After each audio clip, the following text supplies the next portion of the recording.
Good morning. It's good to be with you. Good morning. It's good to be with you this morning. Building on the four pillars of a healthy Christian business leader.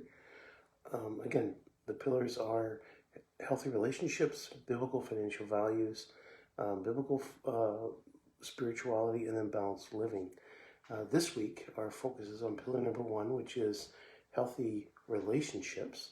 And the series this week is just love and respect. So today we're talking about what is love. In the English language, the word love means so many different things.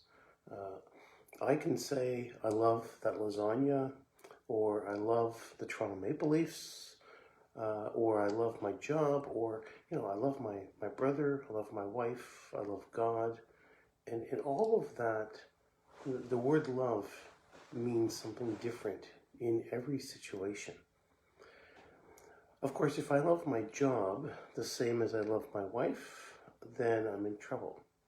If I love my lasagna the same as maybe I love my job, I could be in trouble. Or if I love my brother the same as I love my wife, or if I love all of that the same as I love God, again, I could be in trouble.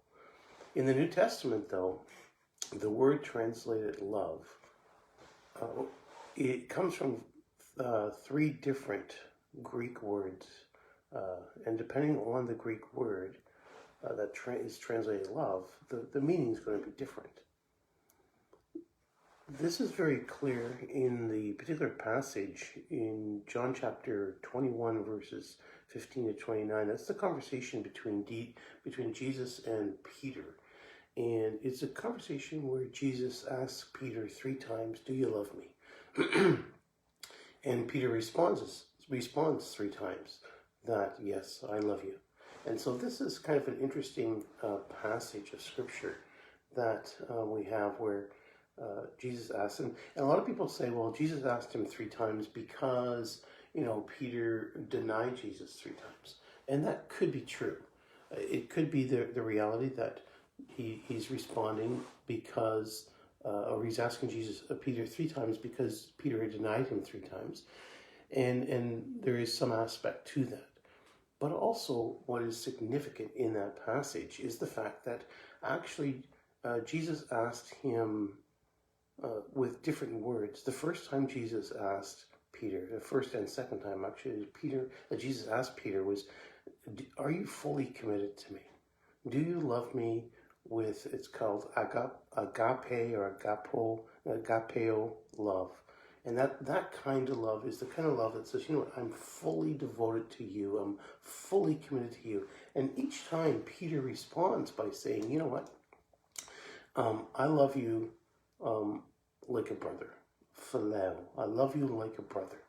And so each time he responds that way. And so it's significant that we understand the difference there, because the third time when Jesus says, "Do you love me?"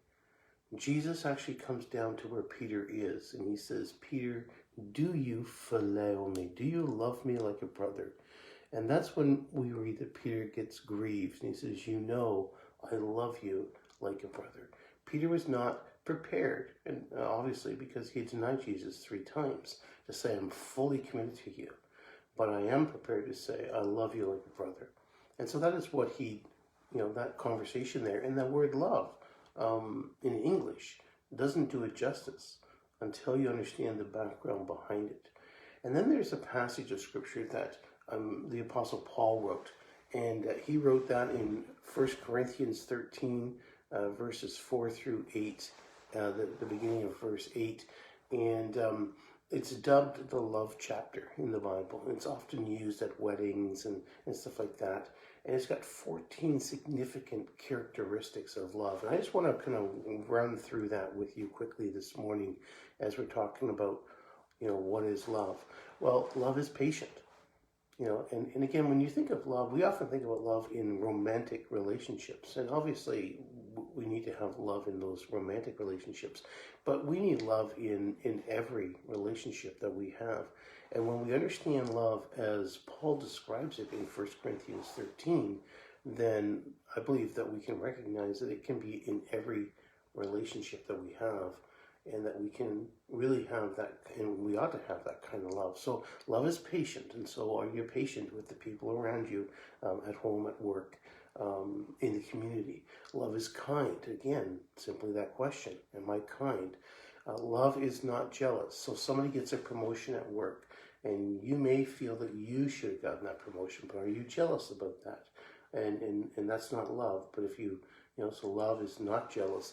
Love does not brag. So you get that promotion and somebody else didn't, or whatever it might be.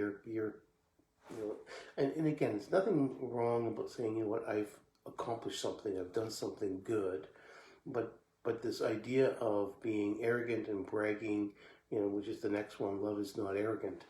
So it does not brag, it is not arrogant, it doesn't have that kind of a haughty attitude, that I'm better than you kind of thing. And so love is not that way. Love does not act disgracefully. Love does not seek its own benefit. So it's not all about me. It's not all about what I'm going to get. Love does not seek its own benefit. It does not provoke. So it doesn't go around trying to cause trouble and cause issues between yourself and other people, or cause issues between other people. Good morning, Jeremy. Good to have you with me this morning. Love does not keep an account of wrong suffered.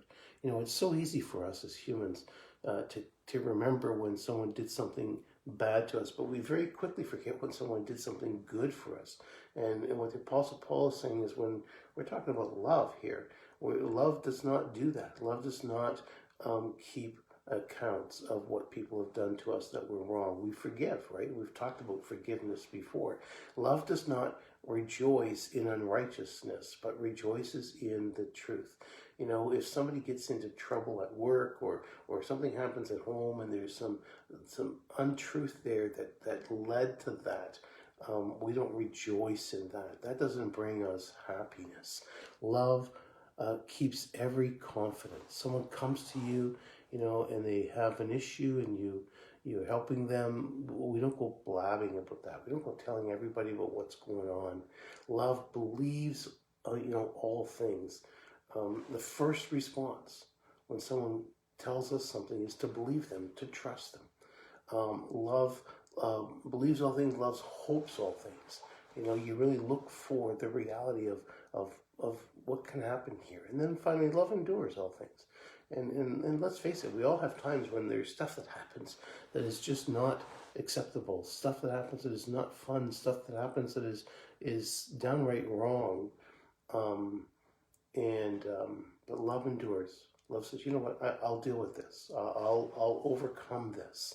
And so, again, when you think about love, I think about 1 Corinthians 13, and think about the fact that it really is not just about romantic love, but it's about relationships.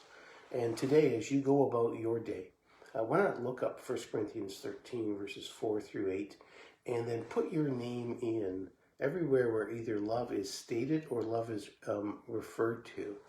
And when you put your name in there, ask yourself, is this true of me? Love is patient. My name's Jack. Jack is patient. Jack is kind. Jack does not keep records of wrong. So put your name in there and just ask yourself those questions. And then finally, this morning, as we finish up, may we learn to love as we've been loved. God has loved us more than we can imagine.